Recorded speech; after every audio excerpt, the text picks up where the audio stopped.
all? And wonderful. Welcome, everybody. The Trauma-Informed Plymouth Network are absolutely thrilled to introduce Professor Hugh Williams to speak to us about acquired traumatic brain injury. If you're joining us today, there's lots of people joining from outside of Plymouth. If you aren't already a member of the Trauma-Informed Plymouth Network and you'd like to join our movement for change and receive updates and invites to all things trauma-informed, then I will pop my email address in the chat, and I'll do that at the end as well. So do feel free to get in touch if you'd like to join us. Professor Hugh Williams is a professor of clinical neuropsychology and co-director of the Centre for Clinical Neuropsychology Research at Exeter University. I am not even going to attempt to do justice to the scale of Hugh's work. The list of research papers and current projects that Hugh is involved with is epic, and you're not here to listen to me. Having said that, though, Simon Hardwick, who is one of the founding members of our network, introduced me to Hugh. So I wonder, Simon, if you want to say just a little about how you came to meet Hugh.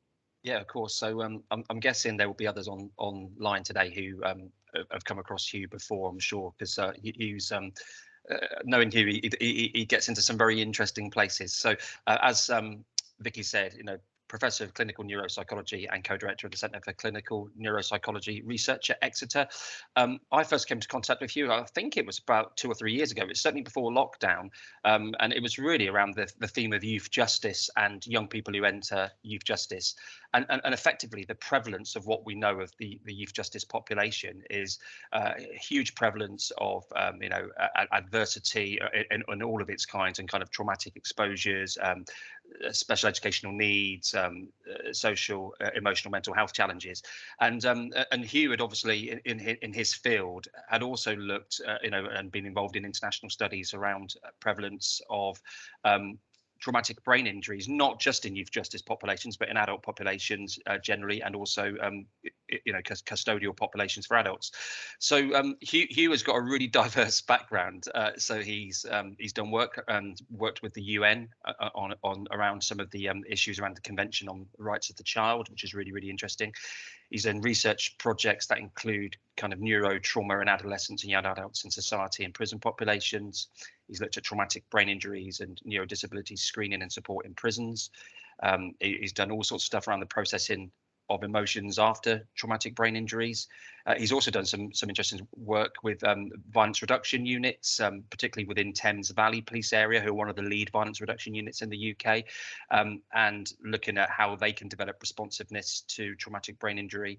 And he's influenced also the West Midlands Violence Reduction Unit with that work. He's been featured on the BBC radio series Law in Action back in June 2021, which is on BBC Sounds, which is an interesting kind of short media article there. Hugh does all sorts of ad hoc advisor to all sorts of groups, including the Ministry of Justice and Her Majesty's Prison and Probation Service. And I think for Hugh, knowing him as I have done the last 2 or 3 years, one of his clear passions is about one, it is reducing violence and looking at the correspondence or correlation between how violence occurs and what happens to people along the way in terms of traumatic brain injury, but also that kind of more trauma-informed, more holistic response to people who have needs and come into contact with services. And just very, very locally, he's currently undertaking a collaboration, which I'm involved with Plymouth Youth Justice Service, what was known as the Youth Offending Team, to explore the screening of children who come into contact with the Youth Justice Service for traumatic brain injury. And that's really about helping the professionals who work there understand better both the needs and kind of challenges that those children have and how they may work better with them. So without further ado, I'm going to pass over to the main man, Hugh. And as Vicky says, we're delighted to have him with us. Good God. Well, thank you very much. And can I just check that you can see the presentation? Is that okay there, Simon? Yep. Oh, great. Okay. And you can hear me okay too, obviously. Otherwise, yes. You might just want to switch it to presenter view here. We've got the slide and then your sort of next slide showing. Oh, right. Yeah. Okay. Oh, right. Yeah. Hang on. Let's see if display settings. There we go. Is that better? Yep. Got it. That's perfect. Perfect. Okay, thank you very much. Poof. Well, thank you very much, Simon, for those words of introduction. And it's lovely to be talking to all of you this morning. And it's so good to see so many people interested in and working in trauma-informed ways of working around vulnerable people, vulnerable young people, especially in the Southwest area. This is a bit of a long title, so sorry about this, but it's fiddling about a little bit with titles. So replacing the criminal justice system is a bit of a thing, isn't it? How can we do that more, I think, is one of the key things. We need to replace more bits of the criminal justice system with more whole system approaches for vulnerable people, especially on traumatic brain injury. But that's the story there is effectively vulnerable people often end up having brain injuries, which makes their situations worse every which way around. And I'll get to that in a bit. But it's more about making sure that the rights of vulnerable people are looked after and protected at various points. Rights, for example, to be in education or and so on. And so that's why that's quite long sort of title. Or from scaffold of punishment to the scaffolding of support was another kind of try at a bit of a title, because trying to move away from, it's a constant process, isn't it? Because the criminal justice system is very much geared around forms of punishment, but it gets a bit late in the day for people to try to change behavior where just add more punishment onto things. So how can we do things in a kind of better way? So a scaffolding of support. So support at the right times hopefully will enable people to be able to feel encouraged about being in part of society and all the rest of it.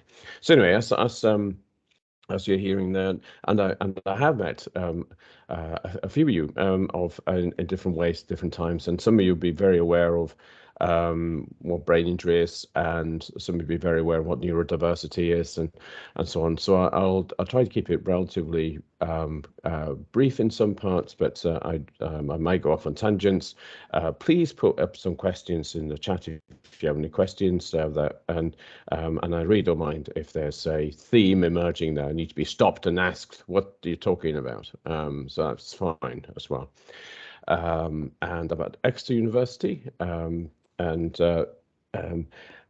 I'm a clinical neuropsychologist, so I have an interest in neurological issues, particularly brain trauma and developmental brain issues and so on. So I'm not from a forensic background, but I'm finding it interesting being more involved with people from a forensic background and understanding things more. Anyway, so that's a bit of background.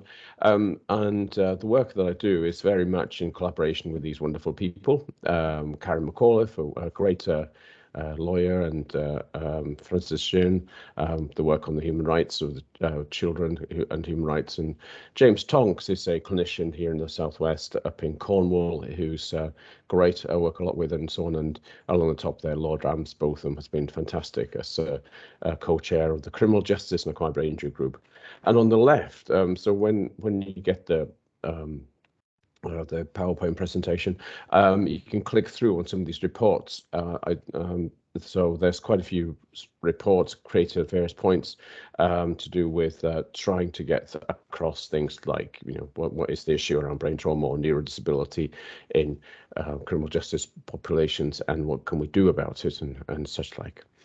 And as Simon mentioned, there's an interesting conversation I was having with Stan Gilmore, commander of in Reading Police and director of the Advanced Reduction Unit, on law in action, and an article in the Economist on this area as well. So it's something which there's some nice work happening in various places around the world in these areas by now.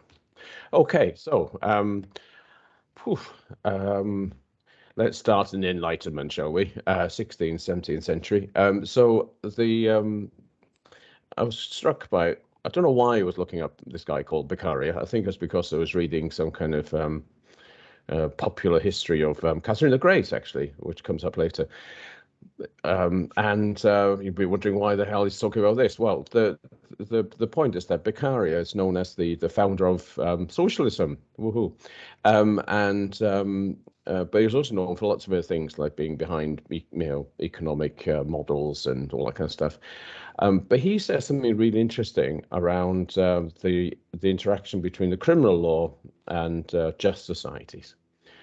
So all goes all the way back. So this guy is in Italy, early part of the Enlightenment, and he's talking about how the state can use the criminal law only as a final resort. If there are other means to prevent crimes, they should be used. Makes sense, doesn't it? So it's the criminal law that needs to be kept to a minimum, not the state. So you hear often politicians talk about, oh, it's big state. Oh, we want to go away from having a big state. Well, actually, a big state is pretty handy, isn't it? Because you can do stuff and put support in place, especially on vulnerable people. So Beccaria requires robust intervention of the state to redress inequality, to prevent crimes by educating and assisting people, not by repressing them. I just thought that was quite interesting myself. Of course, the reality is always a bit that the thing that comes and bites you, isn't it? Reality. Well, when I, as an academic now, who used to be a clinical psychologist, neuropsychologist working in brain trauma, the day job being working with people with brain injury day in, day out, and that was fantastic. As a clinician, you're up against it all the time, aren't you? So I just was struck by this from Catherine the Great. So she was trying to, and my God, if she had had her way, then we wouldn't have the messy situation that Russia is now. So Catherine the Great was trying to construct an Enlightenment state in Russia in the 18th century, and so she was writing to a philosopher who was advising her on how to create this wonderful state. In your plans of reform, you're forgetting the difference between our two positions. Your work, only on paper, which accepts anything. It is smooth and flexible and offers no obstacles either to your imagination or to your pen. I, poor empress, work on human skin, which is far more sensitive and touchy.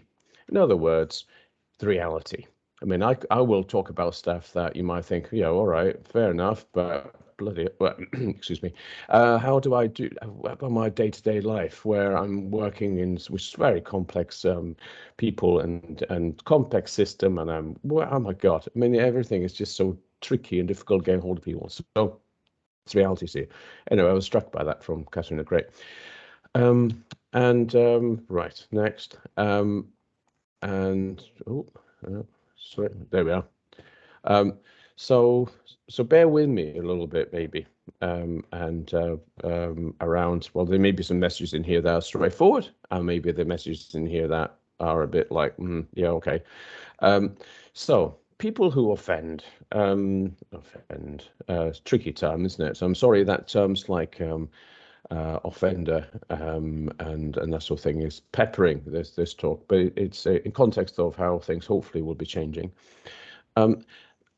People who offend are often described as lacking impulse control, maybe having a difficult time controlling emotions, poor on flexibility of thought, not recognizing the consequences of behavior, and not necessarily seeing the perspective on another person that well. So these sort of underlying issues are often common in people who end up in our criminal justice systems. And there's on the right there, you'll see the crime spike. There's a risk period for risk. So risk-taking behavior really kicks off around 13, 14, 15, and hits a peak 18, 19, 20, 21. So it's that sort of young person, kind of period is particularly risky, and especially male. So the two big underlying factors in criminal justice involvement being male and being young.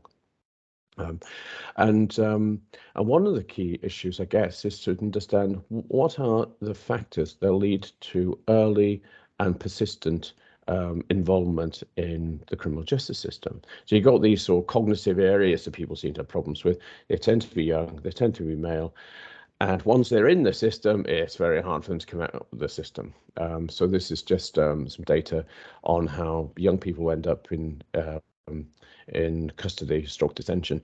About half are reconvicted within a year, and about 3/4 are reconvicted within 2 years.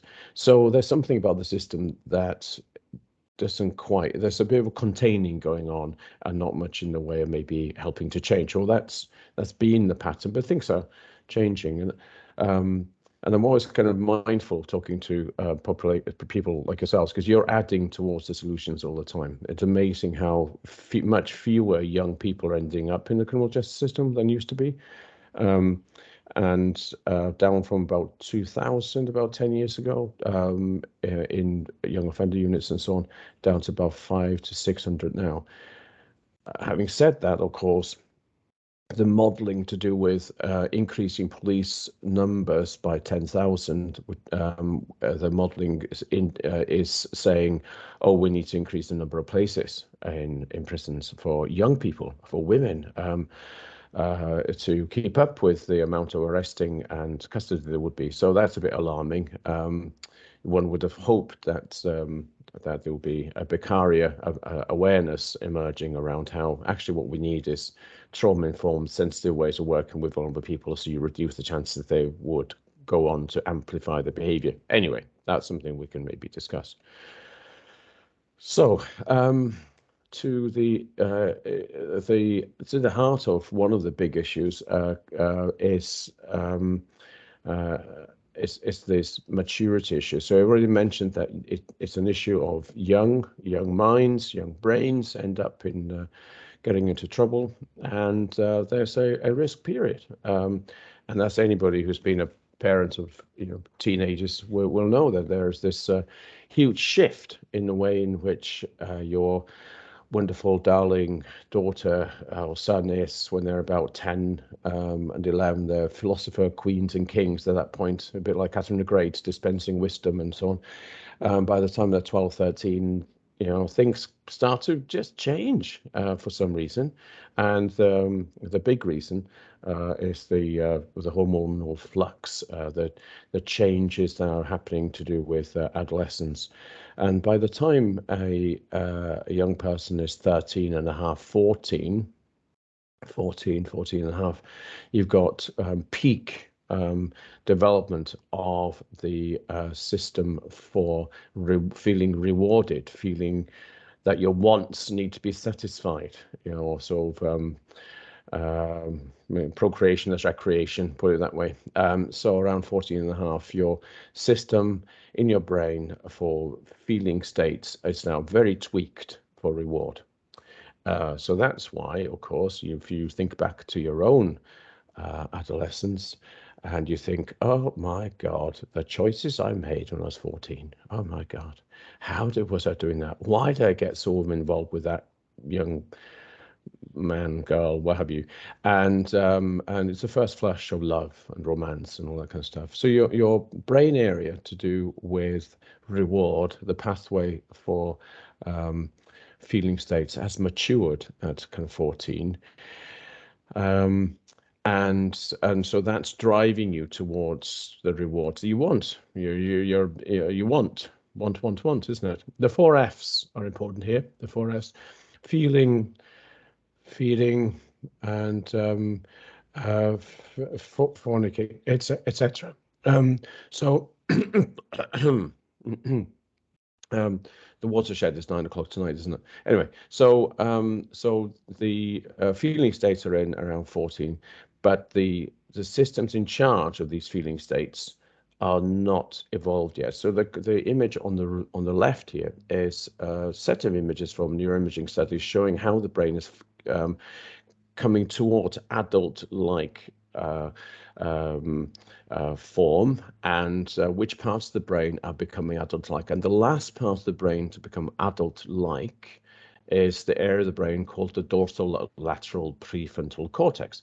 So this is to the side and to the front of the brain, right at front, and that's the area to do with deciding whether doing something is a good thing or not in the long term.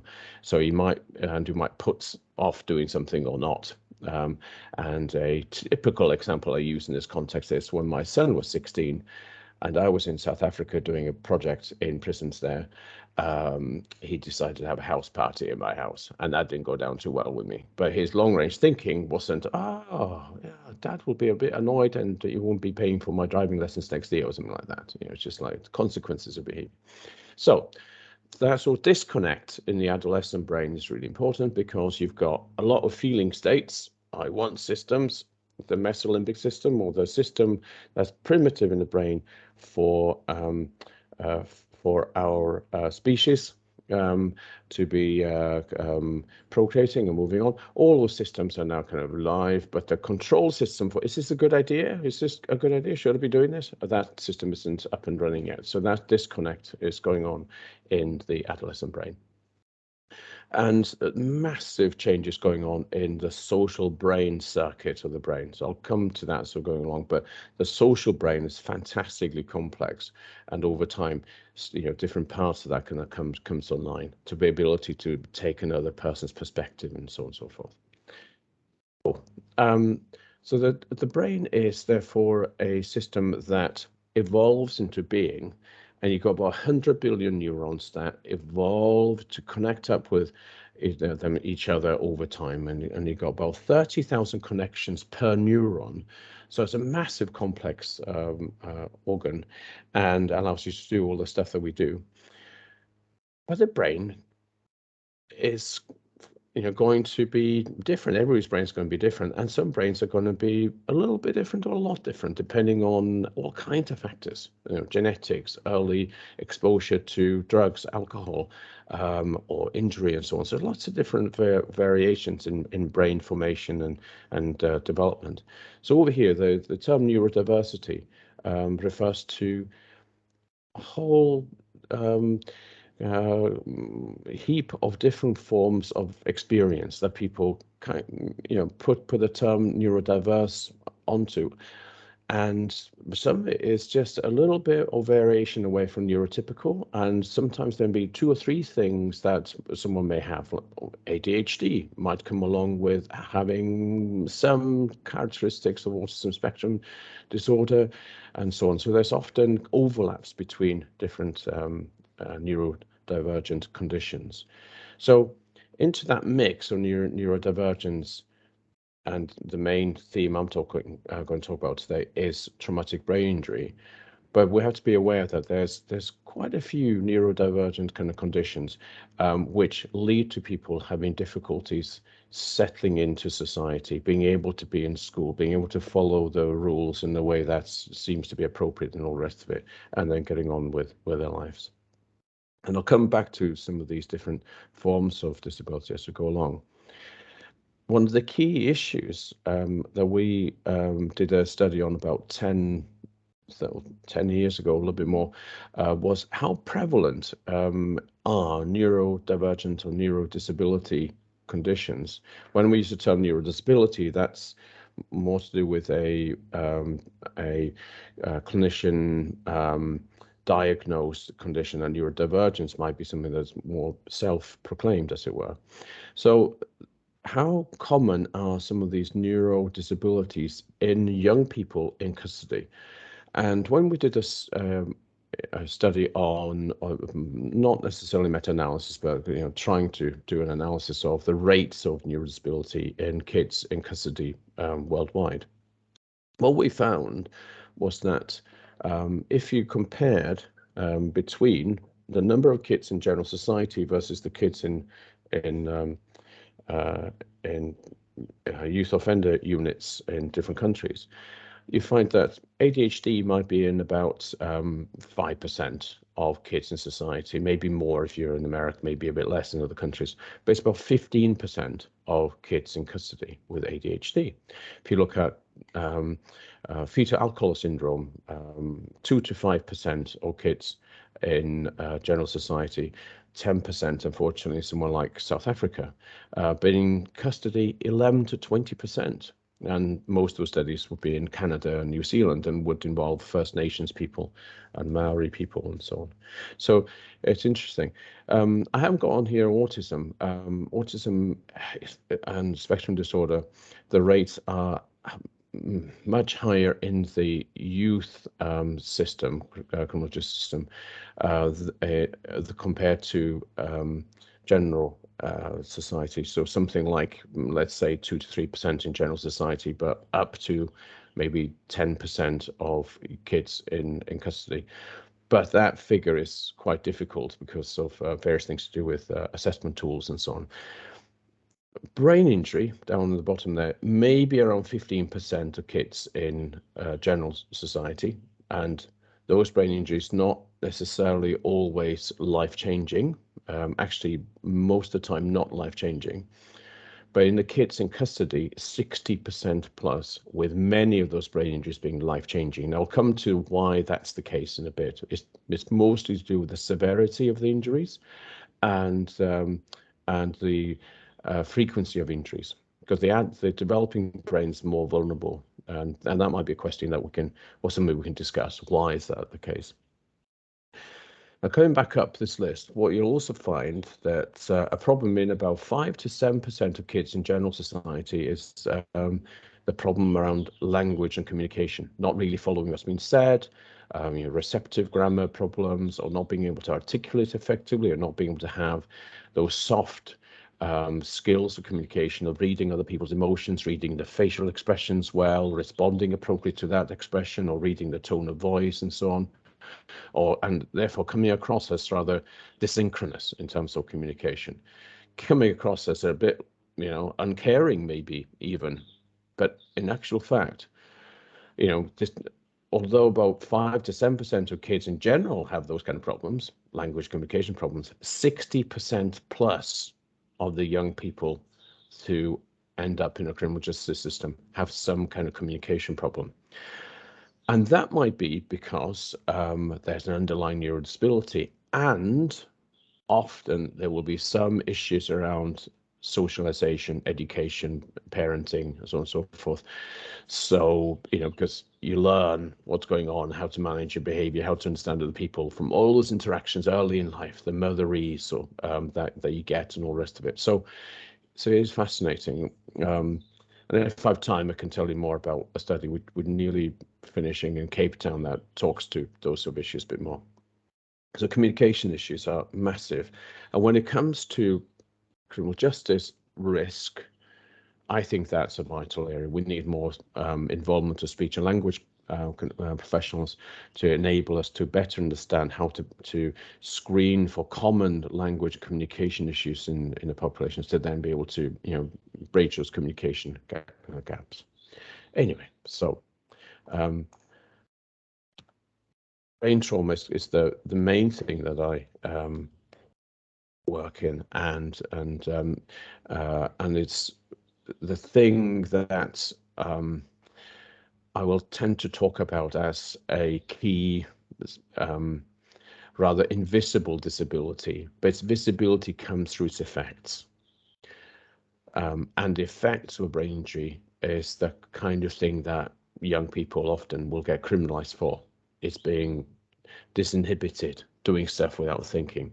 It's not being able to read a situation well because of not being able to pick up on the emotional tone of a situation, and maybe being fearful when just didn't need to be, and then reacting badly to that. So we'll come back to that. So the brain trauma seems to be a particular issue that is associated, unfortunately, with violence, especially reactive violence. So brain trauma, traumatic brain injury, and the question that I'm predicting that quite a few people have in their minds at the moment would be,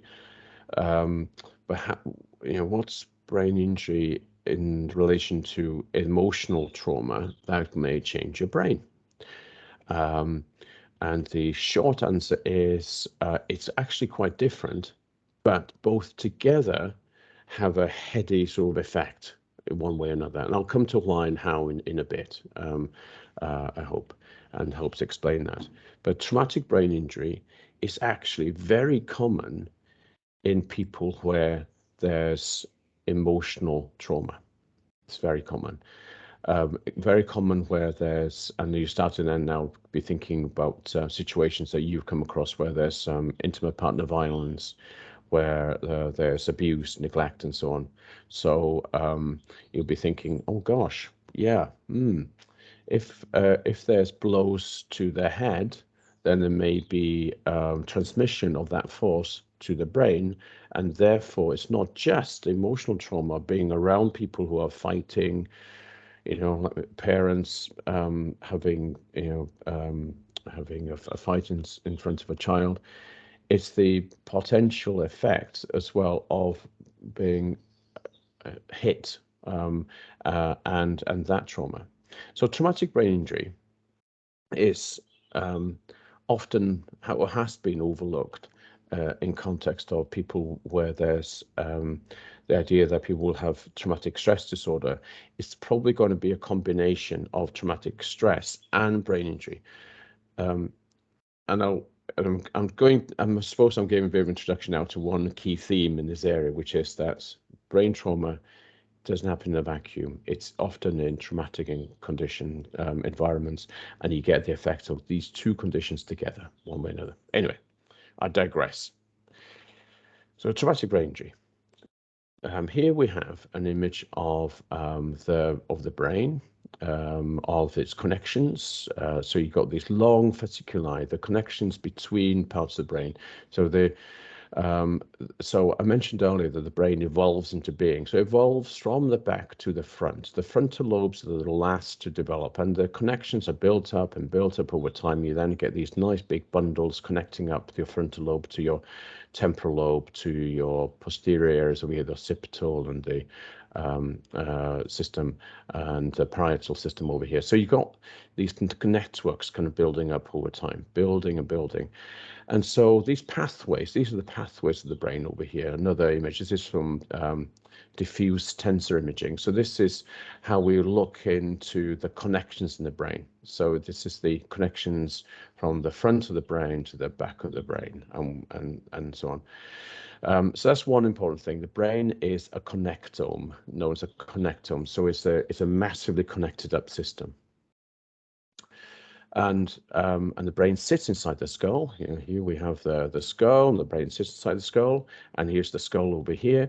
And as you can see, the skull, when you're looking into it, so this is looking at the basal part of the skull, the brain sits on this part of the skull, and there's only one big hole in the skull, which is the hole for connecting up your brain to your brainstem to your spine over here.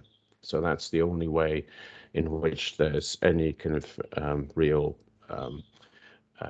hole in the skull. That'll become important in a minute. And the top part of the skull over here, the top part is nice and smooth, the bottom part isn't. So when a brain injury happens, now, for example, if someone's hit with a baseball bat, and I'm thinking of a patient of mine in Liverpool, actually, 25 years ago, hit by a baseball bat, back of the head, and he was a builder on his way to work. He'd been mistaken for a gang member by another gang, and they had ambushed him and hit him around the back of the head, and then give him a kicking when he's on the ground. So bat to the back of the head, poof. So there's pressure waves across the brain. There's contusions where there's a little bit of the impact being felt right here at the back of the skull. A little bit of pushing in there on the brain, but on the blood supply as well. So there's hemorrhaging, and then the brain is shunted to the front as well. So there's this injury on the opposite end of the brain as the brain hits the front of the skull.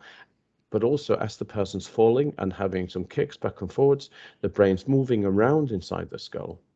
Not a huge amount, but it's moving around enough to do damage. And that damage is, well, multiple. You remember I mentioned that the brain sits inside the skull. The skull is jaggedy over here. So the brain is sitting a bit like Jello on the cheese grater. So as it's kind of moving about a bit, then it's moving about on this jaggedy bits over here. So the injuries are starting to happen on the underside and front part of the brain especially. Okay, so that's important. So here we are, an image of the frontal part of the brain and the temporal areas that are often injured. So that's the area of the brain that's typically injured in a traumatic brain injury. Now, your frontal brain area, you may remember from earlier, I mentioned about thinking ahead, planning things through, managing your feelings. That's your frontal brain area. That's what that does. It holds things in mind. It's just your working memory right now.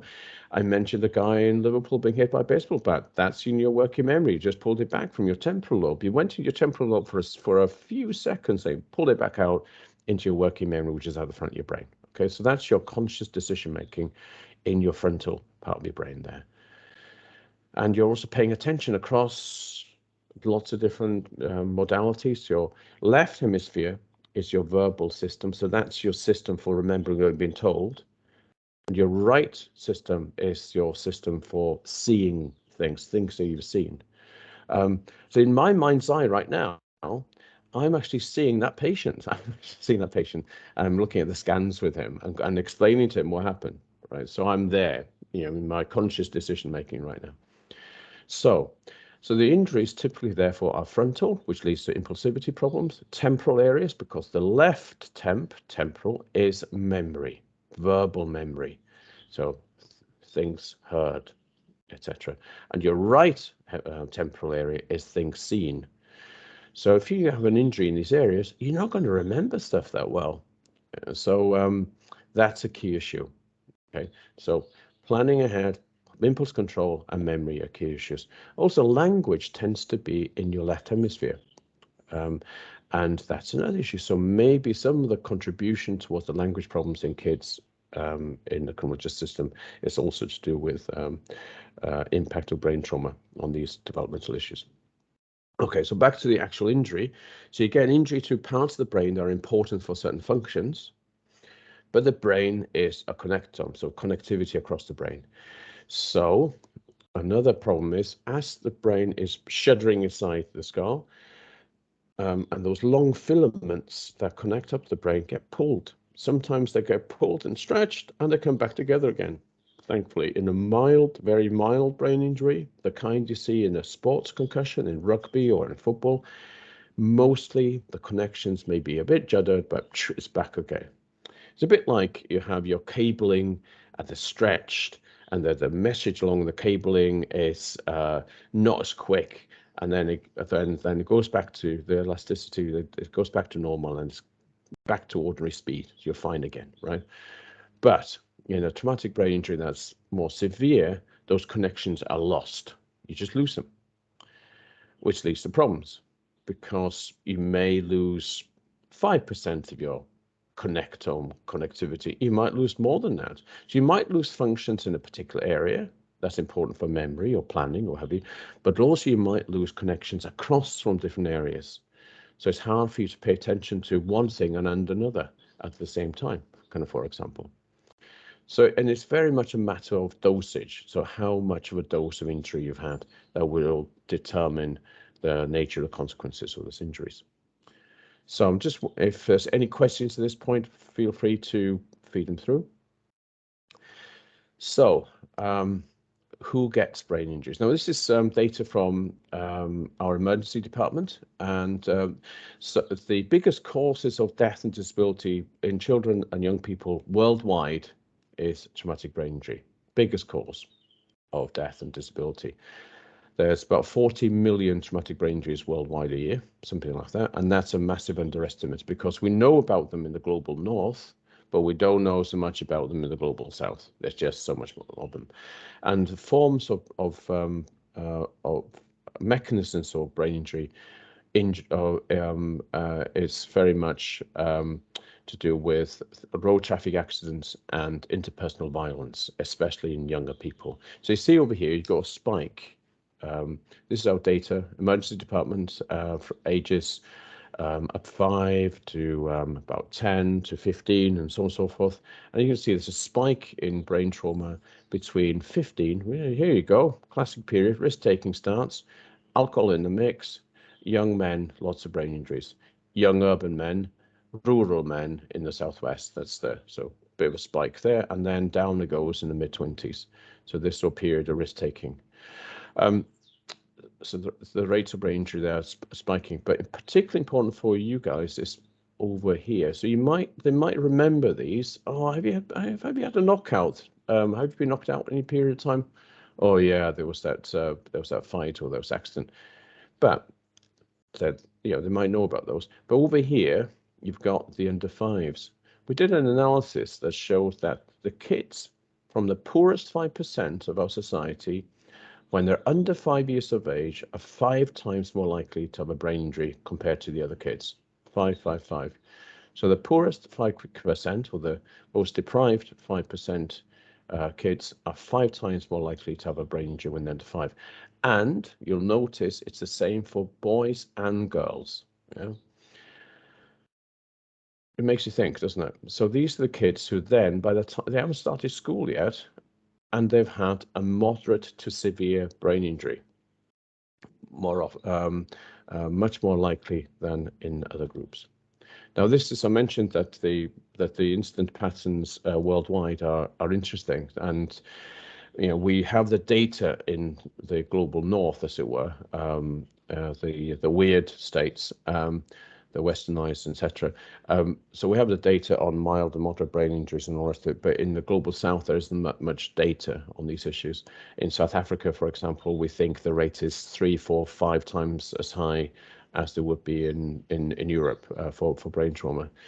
Here's another way of trying to understand the situation. Here's the rates of brain trauma occur worldwide, or incidence of TBI from road traffic collisions. And if you put on there from violence in conflict zones, then there will be a huge amount going on over here. So in the Middle East, where we have about 5% of the world's population in this area here, we have about 56%, had 56% of war casualties, of course, now with what's happening in Ukraine. So the kind of pattern that you get in conflict areas are just horrendous, really, because you're getting, especially the way that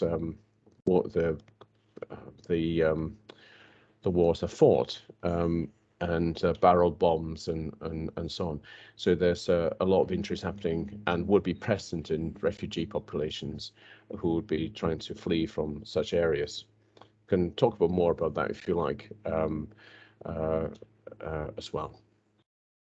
So the consequences of these type of injuries. So I've been talking about how the brain is this massively connected sort of network, and there's different parts of the brain that has particular jobs, but you have to have a very integrated brain system for best results effectively. So I mentioned how the left hemisphere is very much about verbal information, so what you're hearing right now, and your right system is more to do with visuals, and also to do with the fight or flight system. So stuff that you might not be that conscious of is floating about in your right hemisphere, and you take a decision about something quickly without needing to think too much about it. So for example, if you saw a person looking a bit frightened, then the amygdala, the part of your brain that picks up on fear, gets triggered, and you're then on alert for something to worry about, is there? You might not be aware of that, but you picked that up, okay? And that will be more of a right hemisphere function rather than the left hemisphere function. And the connections between the two hemispheres, the corpus callosum, a big bundle of tissue between the two hemispheres, carries that messages back and forward saying, there's something to be worried about here. And then your left hemisphere goes, oh, well, what do you need to do then? Oh, is he carrying a pint in a dodgy manner and looks as if he's being aggressive, or just a bit drunk and he's going to wander off over that way? Fine. Just had a weekend in Paris, and I was shocked by the number of very drunk people about the place. Anyway, so trying to track what's going on involves both your hemispheres, one for the flight or fight and one for what to do. Okay, put it that way. Another way of looking at the brain is approach and avoid. Your left hemisphere is about approach, your right hemisphere is about avoid, threats, appraisal. Okay, so once a brain injury has happened, what happens down the line? The connection between the two hemispheres, the corpus callosum, may be impacted on. So studies by colleagues of mine in Melbourne has been showing that in kids, as they grow up after they've had a brain injury, the ones with more injuries in the system that connects up the two hemispheres are the ones that start to have behavioral problems down the line. They start to have what we might call oppositional defiant type disorder, or problems in being able to do what they've been asked to do and react badly to situations. And they're poorer, particularly at recognizing emotions in others, because they're not able to link things up across the two hemispheres. Yeah.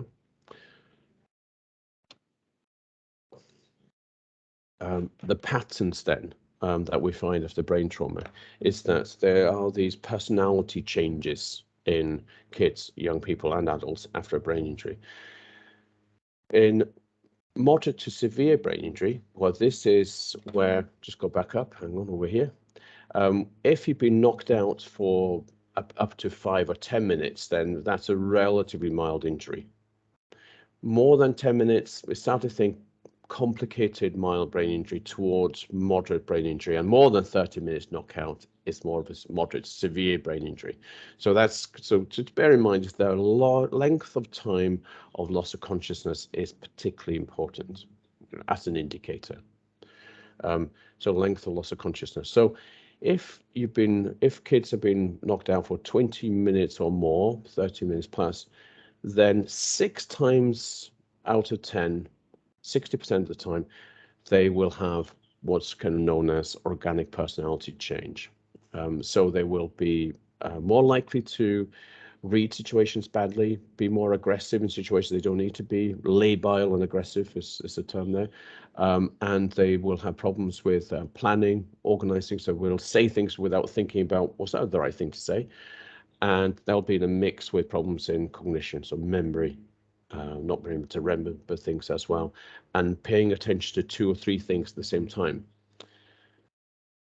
So that's a pattern with the moderate severe brain injury. But then in the mild brain injury, the thing is, the brain is going through lots of changes in adolescence. So these connections I've been talking about in adolescence across the brain, your frontal lobes connecting to your temporal lobes and strengthening, and neurons are fired together or wiring together and all the rest of it. And then myelin is added to keep and that's the cabling for your filaments, and therefore it's the messages are getting through faster and faster all the time. Well, the myelination process is really kicking off in the mid-teenage years, but not completed. So you've got a lot of gray area and not so much necessarily white area, because myelin is fatty tissue basically. So the myelinization process is going on, and there's critical periods for that. It's still happening at 16, 17. So my point here is that once you have a brain injury at this time, at that sort of critical periods or sensitive periods for brain development, the brain is not going to be firing that well. It's going to take longer to develop, or it's never going to develop in the way that would be neurotypical. So that's the problem. So even in mild forms of brain injury, not necessarily a few seconds knockout, but certainly 5 to 10 minutes knockout, we may be starting to see problems in these young people. And the problems tend to be things like attention deficit disorder, so not being able to pay attention to 1 or 2 things, or keeping your attention on one thing for long enough, or paying attention to the room, reading the room properly. And you've got oppositional defiant disorder, which is basically a fancy term for saying not doing what been asked to do. And again, come back to the issue around so many kids will have language communication problems. So of course they don't know what to do they? They're not able to pay attention to you when they think about something else. You really have to, okay, let's focus on this, keeping sentences short, really paying attention, and so on. So about 30% of kids after mild brain injuries have these kind of issues. Secondary ADHD, secondary to the brain injury. And by the way, ADHD might be a risk factor having a brain injury. So that's often in the mix. But so impulsivity, poor social skills, back to the brain development stuff, your system for social reading, your system fusiform gyri that picks up on faces, amygdala for fear or not, or what have you. All the systems, because are being affected because the connections between them are affected. The social brain network is affected. So, so we tend to find across brain trauma, 3 or 4 in 10 kids where there's a brain injury is likely to have ongoing problems. That's the point there. And it could be that this disruption is more within the first few weeks or months after injury. So you get more of a constellation of what we call post-concussion syndrome. And that might be going on. In kids, we tend to find that it's more of an issue than in adults. I can go into that in more detail if you want, but that's that sort of irritability, fatigue, headaches, nausea, those kind of things. They're more present for maybe up to 3 months to 6 months, and then it kind of ebbs away. In an adult, that would have maybe ebbed away in a month, say. Now, the important thing there is a kid is trying to cope with a lot of stuff, right? The teenage years are fantastically complicated. The socialization going on, the education system. Oh my God, there's so much to do. And it's so difficult for them to keep up with what's going on when they're suffering post-concussion syndrome, maybe in the mix with long-range problem in attention as well. So that's the thing to bear in mind. So even if it's a relatively mild injury, it's important to know about because it's helping them to adjust to that. This is a nice study in America of kids with brain injury, unconscious for at least 5 minutes or retained in hospital for at least 1 night was the severity of the brain injury.